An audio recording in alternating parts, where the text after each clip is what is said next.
লীগের শিক্ষণিক প্রেসিডেন্টকে ধন্যবাদ জানাইতে পারে, তাহলে কি আমরা ধরে নেবো যে আপনারা কোনো ব্যক্তি, কোনো দল অথবা কোনো শক্তিকে খুশি করতে চান?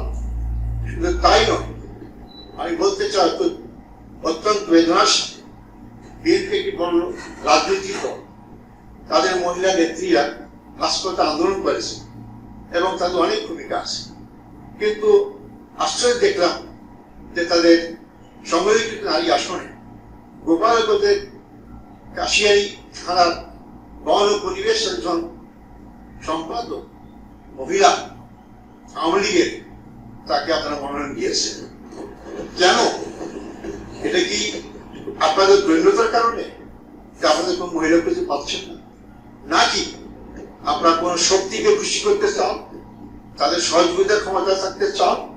এই প্রশ্নের জবাব আপনারা দেবেন। এই প্রশ্নগুলো জনগণের সামনে আসে, আপনার খেয়াল রাখবেন। একটু আগে বললেন আমরা জান্নাতের টিকিট বিক্রি করি। অবশ্যই জান্নাত যেতে চাই, আমাদের আন্দোলন জান্নাত।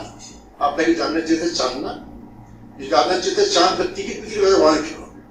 আর যদি টিকিট কেউ বিক্রি করে তাহলে কি অন্যরা কেউ জাহান্নামের টিকিট বিক্রি করে? অতএব আপনারা এই সমস্ত কথা বলে বিভ্রান্ত করার চেষ্টা করেছেন। 2008 সালে 2টা আসন থেকে বাংলাদেশ জামায়াত ইসলামী 11 দল 77টা আসন পেয়েছে। এই সমস্ত বাস্তব কথা লোকেরা বিশ্বাস করেন।